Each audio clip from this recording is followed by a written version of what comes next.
O pré-sal ele podia ser um passaporte para o futuro, de fato, não há dúvida disso, porque a gente tem uma grande riqueza natural, a gente tem uma empresa com uma enorme capacidade técnica e tecnológica para fazer isso, que é a Petrobras, porque descobrir o pré-sal, você precisa de muita tecnologia para isso, para você ter uma perfuração a 7.000 metros, nenhuma empresa que tinha o direito sobre aquele território quis explorar sobre aquilo, nenhuma empresa privada, nenhuma empresa estrangeira, então foi os brasileiros que conseguiram aquilo. Então é uma conquista da Petrobras.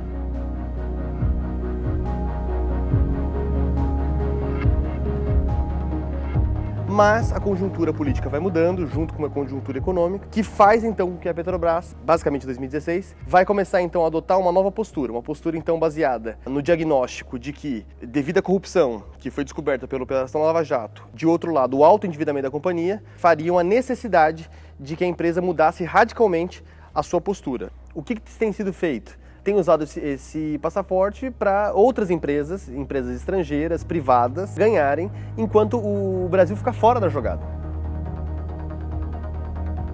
Qual foi a grande jogada dessa nova administração? Você reduz a participação da Petrobras em vários investimentos que ela já tinha, em vários ativos que a empresa detinha, e do outro lado, você justifica pela questão da corrupção, falando que os altos investimentos da Petrobras nos últimos anos não tinham sido devido à descoberta do pré-sal. E sim, na verdade, uma questão de conluio, de políticos. Mas esse endividamento ele não é por acaso e nem só se explica por uma variável da corrupção. A gente percebe, quando a gente vai olhando os dados, de que a empresa estava correndo atrás de tentar competir com as grandes empresas. A partir de 2007, com a descoberta do pré-sal, que não por acaso é a maior descoberta de petróleo dos últimos 50 anos no mundo, e que faz a empresa, então, assumir uma postura muito mais de ampliar investimentos, sua capacidade produtiva, a sua capacidade de financiamento. Então, ela faz um grande endividamento para tentar aumentar a sua capacidade tecnológica para extrair o pré-sal, que não é fácil, afinal, a gente está falando aí de quase 7.000 metros debaixo d'água. Só para a gente ter uma noção, é quase o mesmo tamanho do chão até o pico do Everest. Quando a gente olha o planejamento estratégico da empresa no longo prazo, essas dívidas estavam sendo pagas. Então, esse endividamento já estava sendo controlado. Quando a gente olha para a Petrobras, a gente está olhando para uma empresa que tem um sistema integrado, como a gente fala, né, do poço ao posto, ou outros falam do poço ao pasto, né, para incluir os fertilizantes, ou seja, uma empresa com uma altíssima capacidade tecnológica, tinha muito potencial para explorar todo esse pré-sal, só que agora você tem uma nova mentalidade dentro da empresa, uma nova mentalidade dentro do governo, primeiramente. Então essa lógica de que tudo que é público é ruim, tudo que é público é cabide de emprego, tudo que é público geralmente incide em corrupção. A gente está falando de uma empresa que é nacional, né, uma empresa que é do povo brasileiro. Quando geralmente a gente fala de soberania de um país, soberania nacional, a gente geralmente fala sobre o poder que está concentrado entre as armas e moedas, ou seja, um país ele só é respeitado mediante ao seu poder de fogo nas armas e o seu poder de atuação nas moedas, ou seja, o seu poder das finanças. O que a gente fala no INEP é de um terceiro item, que é muitas vezes negligenciado, que é a questão da soberania energética, como uma dessas formas de poder. A gente percebe isso claramente, por exemplo, na greve dos caminhoneiros, que foi um problema basicamente energético. O país parou por uma política de preços. Perder a soberania energética do país significa isso. Significa a gente perder a autonomia sobre o nosso próprio destino. Não é trivial o fato de a gente pensar que 80% das maiores petrolíferas do mundo são estatais. A gente não está falando de uma questão simplesmente mercadológica, simplesmente econômica, nós estamos falando de estratégia e estratégia dos países, né? É um grande desperdício de oportunidade, porque o pré-sal ele é um recurso finito, uma hora ele vai acabar. Quem vai se beneficiar disso? São os brasileiros ou são esses outros atores?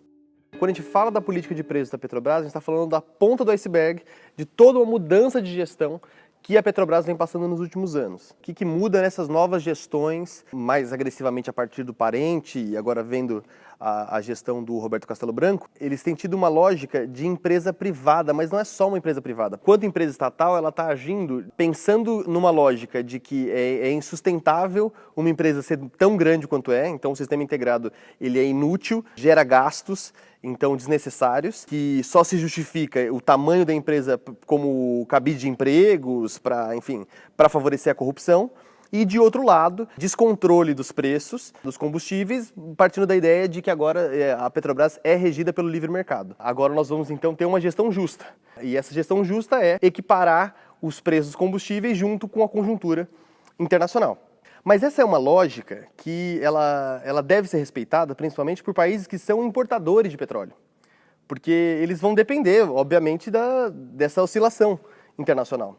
Mas no caso do Brasil, que tem uma produção grande interna de petróleo, essa narrativa não se sustenta. Mesmo países liberais, por exemplo, como a Áustria, como a Dinamarca, como a Noruega, têm mecanismos de proteção dos preços, para que faça com que a oscilação do mercado internacional não chegue para o consumidor final. A estratégia da companhia tem sido o quê? Usar da conjuntura externa, que tem sido favorável às oscilações. Então a Petrobras, que também exporta petróleo no estrangeiro, ganha na exportação, exportando a preços internacionais, mas também ganha aqui na revenda.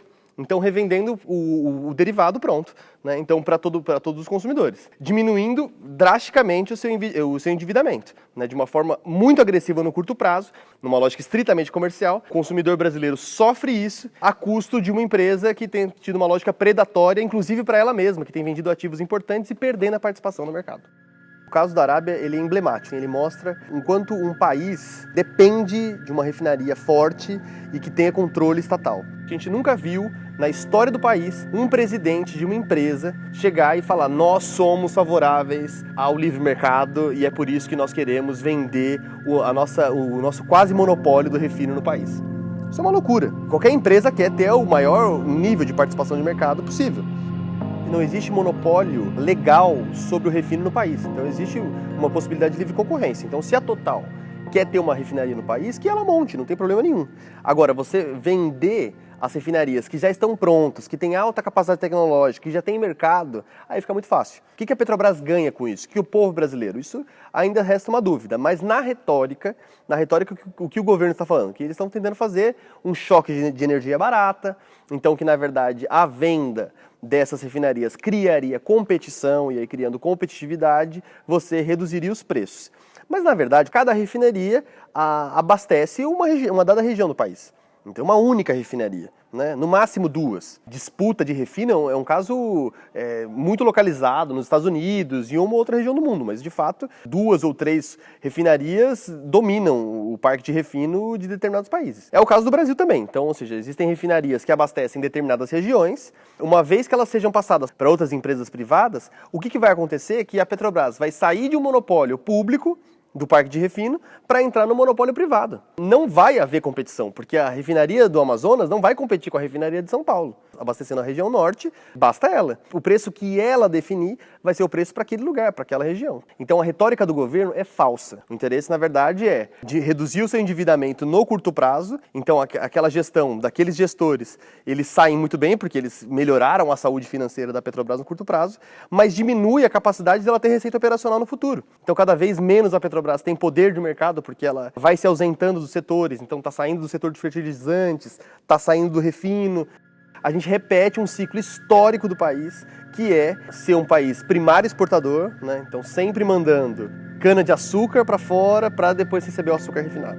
Tendo capacidade produtiva, tendo capacidade tecnológica, podendo gerar emprego. Tem um caso que ficou muito claro em 2017, a indústria naval brasileira passando o seu momento de pior crise e na China a gente gerar quase 7 mil empregos por quem estava construindo um navio de lá. A gente gera empregos na China, a gente gera empregos na Noruega, a gente gera empregos na Dinamarca, mas a gente não gera empregos no Brasil, com a nossa maior riqueza. Teria muito o que se fazer com esse potencial, mas tira-se a empresa disso sob uma justificativa de que ela é um antro de corrupção e deixa com que outros players acabem entrando para isso. Com menos capacidade tecnológica que a gente, com menos capacidade técnica, que não são de empresas estatais brasileiras, mas muitas vezes empresas estatais estrangeiras, como o caso da Noruega, como o caso da China. Então, a gente está passando das mãos de empresas estatais para outras empresas estatais. Por isso é um problema de segurança nacional. A campanha que é feita para nascer a Petrobras, ela nasce de uma campanha que é feita pelo povo. Então ela é fomentada por várias entidades. Se a gente for resgatar a história ainda mais, o Vargas buscou descobrir petróleo no país e estimulou que uma burguesia nacional pudesse investir nesse projeto. Essa burguesia não apareceu.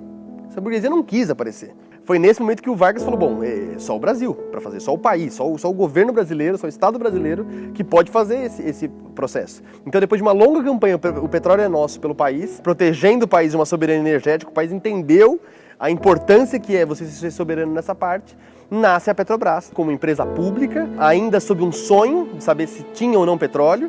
né? Depois ela vai se especializando em refino, aí acontece a crise do petróleo de 73, 74, e aí a empresa começa a investir em novas tecnologias, nasce o etanol, toda a questão do álcool. É uma empresa muito corajosa, né? Então, por isso, é um lugar de desbravadores, né? De pensar em novas alternativas. Isso tudo antes do pré-sal. A Petrobras não se explica hoje. A Petrobras não se explica por causa de uma operação da Polícia Federal. Então, a Petrobras é muito mais que isso. É muito mais porque ela tem a cara do Brasil, ela está integrada com o sistema brasileiro, ela está integrada em todos os estados que tem a presença da Petrobras. Ela é um símbolo de unificação nacional. Para se pensar em qualquer elemento nacional, a gente precisa de símbolos. Ela é esse símbolo. A Petrobras é o grande símbolo do país.